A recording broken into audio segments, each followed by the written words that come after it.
Ana não foi rainha, não foi profetisa, nem liderou multidões, mas é uma das mulheres de fé mais marcantes da Bíblia, justamente porque fez aquilo que muita gente esquece.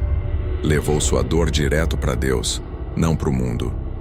Enquanto vivia humilhações silenciosas dentro da própria casa, ela escolheu transformar suas lágrimas em oração, sua frustração em entrega e seu desejo mais profundo em um voto.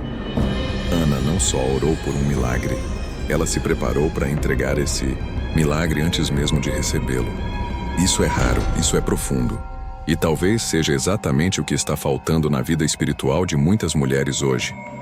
A história bíblica de Ana revela atitudes tão simples quanto revolucionárias, capazes de mudar não só situações externas, mas tudo por dentro, da mente ao espírito. Em vez de buscar validação, ela buscou propósito. Em vez de se ofender, ela se manteve firme. E antes mesmo de receber qualquer abundância, ela já adorava. Essas posturas estão todas na Bíblia, esperando ser redescobertas por mulheres na Bíblia como você. Mulheres que não querem só ouvir falar de fé, mas viver cada detalhe dela. Se você aplicar essas 6 atitudes hoje, sua jornada com Deus nunca mais será a mesma. Na época de Ana, o povo de Israel vivia num tempo de instabilidade espiritual. Era o período dos juízes, onde cada um fazia o que parecia certo aos seus olhos. A fé coletiva estava frágil, os sacerdotes se corrompiam, e a presença de Deus era rara. Nesse cenário, Ana surge como uma das mulheres de fé mais marcantes da Bíblia. Seu lar também era um campo de batalha silencioso. Dividia o marido, Elcana, com Penina, que tinha filhos, e não perdia a chance de zombar da infertilidade de Ana. Imagine conviver diariamente com uma rival que esfrega sua dor na sua cara. Era essa a história bíblica de Ana. Penina, cheia de filhos, provocava Ana com palavras duras, enquanto ela carregava o fardo do silêncio, do vazio, do porquê comigo. Qualquer uma no lugar dela poderia ter se revoltado, gritado, feito escândalo. Mas Ana, em vez de alimentar fofocas ou correr atrás de justiça humana, se voltou para Deus. No templo, não teve discurso elaborado, teve choro, teve dor despejada sem filtros. E isso para Deus basta. Ela não jogou sua dor no colo das pessoas, jogou no colo do Criador. Naquele tempo, isso era raro. Não era comum ver mulheres na Bíblia entrando no templo com essa ousadia. Ana quebrou protocolo sem dizer uma palavra. E ali, no lugar secreto, se revelou uma gigante da fé. Quando a alma amarga transborda, muitos correm para as redes sociais, para as conversas com amigas, ou se trancam na própria mágoa. Ana nos ensina outra rota. Vá para o altar, vá para a oração. Leve sua dor para quem realmente pode curar. A oração de Ana não era bonita, era verdadeira. O sacerdote Eli até achou que ela estava embriagada. Tamanha era a intensidade da sua entrega. Ana não explicou sua dor, ela derramou. E aqui vai um conselho prático. Se você não consegue orar, escreva. Abra um devocional e transforme ele em diário espiritual. Ouça louvores que expressem aquilo que você não consegue dizer. A canção Nenhuma Condenação Há, por exemplo, pode ser um bom começo. O céu entende os gemidos da alma. Não se engane. Viver como Ana viveu requer coragem. É muito mais fácil gritar para o mundo do que esperar em silêncio por Deus. Mas Ana escolheu o caminho mais estreito. Não exigiu atenção. Não se vitimizou. Apenas confiou que Deus via aquilo que ninguém mais via. E ele viu. Viu o ventre fechado e viu o coração aberto. É nessa equação que milagres nascem. E a história bíblica de Ana está aí para provar. Você tem feito o que com a sua dor? Tem contado para quem? Tem reclamado ou tem orado? Uma dica prática. Todos os dias, escolha um versículo que expresse o que você está sentindo. Pode ser dos Salmos, pode ser do próprio capítulo de 1 Samuel. Anote, leia em voz alta, ore em cima dele. Faça disso sua rotina. É assim que a fé cresce. É assim que o coração se fortalece, mesmo quando o ventre permanece vazio por um tempo. Ana mostra que não é vergonha ter dor. Vergonha é não saber onde colocá-la. E quando ela colocou a dor nas mãos certas, o processo começou a mudar. Ali no templo, sem plateia, sem aplauso, sem promessas em troca, nasceu a oração que geraria Samuel, um dos maiores profetas da Bíblia. Tudo começou com uma mulher em silêncio, que decidiu orar em vez de explodir. E foi exatamente a partir desse gesto que algo novo começou a se formar dentro dela. A história bíblica de Ana é cheia de camadas. Imagine uma mulher num tempo em que ser estéril era quase uma sentença de exclusão social. Seu valor dentro da cultura hebraica daquele tempo estava diretamente ligado à capacidade de gerar filhos, especialmente homens. Ana vivia sob esse peso. Era constantemente provocada, comparada, e, no entanto, ao invés de se afundar em autopiedade, ela orou. Mas não foi uma oração qualquer, foi uma oração com aliança. Ana não pediu um filho só para calar Penina, ou para se sentir validada como mulher. Ela fez um voto. Prometeu que, se recebesse esse filho, o entregaria ao Senhor por todos os dias de sua vida. Isso é profundo demais. Ela desejava algo intensamente, mas estava disposta a devolvê-lo completamente. Que tipo de fé é essa? Uma fé que transcende o ego e entra no território da missão. Isso não é comum nem entre os mais espirituais. Essa mulher, uma entre tantas mulheres na Bíblia, foi ousada ao ponto de não apenas orar, mas negociar em termos de eternidade. Se me deres, eu o entregarei. Pouca gente ora assim hoje. A maioria só quer receber. Ana queria participar do plano divino. E aqui vai um desafio. Da próxima vez que você escrever no seu devocional, não escreva só o que quer. Escreva como aquilo pode ser usado para glorificar a Deus. É aí que a oração muda de dimensão. Por exemplo, você quer ter uma família? Maravilha. Mas por quê? Só para ter companhia? Ou para criar um lar que exale a presença de Deus? Quer abrir um negócio? Perfeito. Mas isso vai abençoar quem além de você? Ana não queria Samuel só para mostrar que era fértil. Ela queria cumprir um propósito maior. A Bíblia mostra que a oração dela não era centrada em si mesma. Era centrada em Deus. E foi isso que moveu os céus. Em um tempo onde as orações são muitas vezes imediatistas, Ana nos ensina sobre profundidade. Ela não pediu com ansiedade, mas com direção. Não exigiu, ofertou. Não murmurou, adorou. E mesmo sem saber se seria atendida, ela já fazia planos de entrega. É por isso que entre tantas histórias bíblicas a dela se destaca. Mulheres de fé não apenas pedem, elas alinham seus pedidos com o reino. Isso não quer dizer que ela não sofria. Ana chorava. Estava cansada, humilhada. Mas mesmo na fraqueza, sua oração era firme. E isso pode ser uma chave para sua vida também. Quando orar, pergunte: esse desejo é só meu? Ou pode se tornar parte daquilo que Deus quer fazer no mundo? Isso pode mudar radicalmente o modo como você apresenta suas petições. E mais, pode mudar o tipo de resposta que você recebe. No seu tempo de oração, você pode fazer como Ana. Escreva votos, faça promessas reais, mas não da boca para fora. Pergunte a si mesma: estou disposta a entregar o que estou pedindo? Ana estava, e Deus a levou a sério. Samuel não nasceu só como um bebê desejado, mas como um instrumento de transformação nacional. E tudo começou com uma oração corajosa, marcada por propósito e fé genuína. Só que nem todo mundo viu isso com bons olhos. Nem todo mundo entendeu essa entrega silenciosa, essa oração intensa. E às vezes, até quem deveria compreender, julga mal. Foi isso que aconteceu com Ana. E é exatamente sobre isso que vamos falar no próximo ponto. Imagine a cena. Ana, de joelhos, orando em silêncio, com os lábios se movendo e o coração sangrando. E justamente o sacerdote, aquele que deveria ser o mediador entre o povo e Deus, a olha e solta um julgamento cruel. Você está bêbada? É de partir o coração. A história bíblica poderia muito bem seguir com Ana se revoltando, abandonando o templo, perdendo a fé. Mas não, Ana ficou. Explicou-se com humildade. Continuou ali. O mais chocante? Isso não veio de Penina. Veio de Eli, o sacerdote. Em outras palavras, veio de alguém que deveria entender. Quantas vezes a dor da incompreensão vem exatamente de quem a gente mais espera apoio?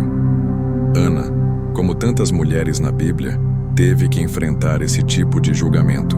E mesmo assim, não deixou que isso a tirasse do propósito. A oração dela era maior do que a opinião alheia. Isso ensina uma lição que vale ouro. Não se distraia com julgamentos injustos. Não deixe a crítica tirar você do altar. Ana não se ofendeu, não se levantou indignada, não partiu em ressentimento. Ela permaneceu. E isso é uma marca profunda nas mulheres de fé. Quantas vezes na caminhada cristã somos mal interpretados por orar demais, crer demais, jejuar em silêncio, viver com intensidade? E quantas vezes isso nos faz recuar? Se Ana tivesse se magoado e ido embora, Samuel talvez nunca tivesse nascido. O milagre poderia ter sido abortado por conta de um olhar torto. O que isso nos mostra? Que às vezes, o julgamento que recebemos é só uma prova para testar a firmeza da nossa fé. Por isso, uma sugestão prática. Toda vez que alguém duvidar da sua entrega, vá mais fundo em Deus. Faça do seu devocional uma resposta silenciosa. Às vezes o julgamento vem até de dentro da igreja, de líderes, de familiares, de quem ora de verdade só quando vê, mas não reconhece um coração quebrantado. Ana foi confundida com uma bêbada porque Eli já não reconhecia mais a unção silenciosa. O coração dele estava insensível. Mas Ana, mesmo ferida, permaneceu respeitosa. Isso revela mais sobre ela do que sobre ele. A Bíblia mostra que Deus honra quem permanece. Se você já foi mal interpretada por buscar a Deus, saiba que está em boa companhia. As histórias bíblicas estão cheias de pessoas que foram julgadas injustamente. José, Davi, Maria e Ana. O importante é não permitir que o julgamento desvie o seu foco. Seu lugar é no altar, não no tribunal da opinião pública. Seu valor está em Deus, não no que os outros pensam da sua entrega. Quer aplicar isso? Da próxima vez que alguém zombar da sua fé, sorria, literalmente, e diga a si mesma: eles não precisam entender, só Deus precisa ver. Continue com seu devocional. Continue orando em silêncio se for o caso. Continue firme. Ana não desistiu porque sabia em quem estava crendo. E essa firmeza silenciosa abriu caminho para o sobrenatural agir. E foi exatamente depois de ser julgada e manter sua postura que Ana experimentou uma mudança radical. Não no que ela via, mas no que ela sentia. Porque antes mesmo de o milagre chegar, algo dentro dela já tinha mudado. E é aí que a história fica ainda mais bonita. Esse é um dos momentos mais belos da história bíblica de Ana. Ela saiu da oração com o rosto transformado, mesmo sem ter recebido a resposta. Não tinha teste positivo de gravidez. Não tinha sinal de que algo tinha mudado no natural. Mas por dentro, tudo já era diferente. O texto é claro. E o seu semblante já não era triste. Ana escolheu confiar, simples assim. E isso é raríssimo até hoje. Em um mundo onde a felicidade está condicionada ao ver para crer, Ana viveu o contrário. Creu antes de ver. Mulheres de fé fazem isso. Elas se vestem de esperança antes da bênção chegar. Não porque estão fingindo que está tudo bem, mas porque decidiram que a fé vai guiar as emoções. Não o contrário. Ana levantou-se do altar com a certeza de que Deus ouviu. Isso já bastava. E às vezes isso também basta para nós. Talvez você esteja orando há anos por algo e sente que nada mudou. Mas será que você já permitiu que a fé transforme seu semblante como fez com Ana? Isso não significa ignorar a dor. Significa reconhecer que o controle não está mais com você. E tudo bem. Um exemplo prático. Ao fim da oração, ao invés de terminar com um suspiro pesado, agradeça em voz alta. Obrigado, Deus, porque tu ouviste. Isso muda algo dentro. É como colocar o guarda-chuva na bolsa mesmo antes da chuva cair. Ana sabia que se Deus ouviu, era só questão de tempo. E é essa confiança que faz da oração uma estrada e não um muro. Um devocional de verdade não termina em desespero, mas em entrega. E Ana não apenas orou, ela descansou. Voltou para casa e seguiu a vida. Dormiu, comeu, viveu. Porque quem confia, vive antes mesmo de receber. Mulheres na Bíblia tinham essa força. A de se reerguer antes do milagre. Ana se reergueu com o rosto sereno e o coração em paz. Isso é algo que podemos cultivar também. Um exercício simples. Durante o devocional da manhã, escreva uma coisa que ainda não aconteceu, mas pela qual você vai agradecer como se já fosse realidade. Não é auto-engano, é treinamento espiritual. A Bíblia não diz que Ana saiu grávida do templo. Diz que ela saiu diferente. E isso ensina muito sobre o que Deus valoriza. Transformação interna. As lágrimas não sumiram à toa. Elas deram lugar à esperança. É como se Ana dissesse: se ele me ouviu, eu já tenho tudo. Essa é uma das chaves mais poderosas para quem quer viver milagres sem se afundar na ansiedade. Pense nisso. Quantas vezes oramos, mas continuamos tristes, frustradas, abatidas? Talvez falte fazer o que Ana fez: trocar o peso pela paz, trocar o controle pelo descanso. E é nesse ambiente de fé madura que o céu age de formas inesperadas. Ana voltou para casa com as mesmas circunstâncias, mas com outro espírito. Isso muda tudo. E logo depois disso, o milagre começou a se manifestar no corpo. O que já tinha nascido no espírito começou a florescer no físico. Mas o que Ana fez com o milagre é o que realmente prova quem ela era de verdade. A maioria das pessoas faz promessas na dor, mas esquece na alegria. Ana não. Ela fez um voto e quando finalmente recebeu o tão esperado filho, ela não hesitou em cumprir. Imagine o tamanho do amor e da renúncia. Anos esperando, gerando Samuel no ventre, amamentando, criando vínculos e depois entregando-o. Ana levou o menino ao templo e o deixou lá, como prometido. Isso é uma das provas mais fortes de fé que encontramos na Bíblia. A história bíblica de Ana nos confronta. Será que estamos dispostos a entregar a Deus aquilo que mais desejamos? Muitas vezes pedimos algo com tanto fervor, mas quando recebemos, nos apegamos tanto que não conseguimos soltar. Ana segurou Samuel no colo e ainda assim foi capaz de deixá-lo nas mãos de Deus. Isso não é força humana. Isso é uma confiança sobrenatural, digna das grandes mulheres de fé. E vale lembrar, Ana não entregou Samuel porque não o amava.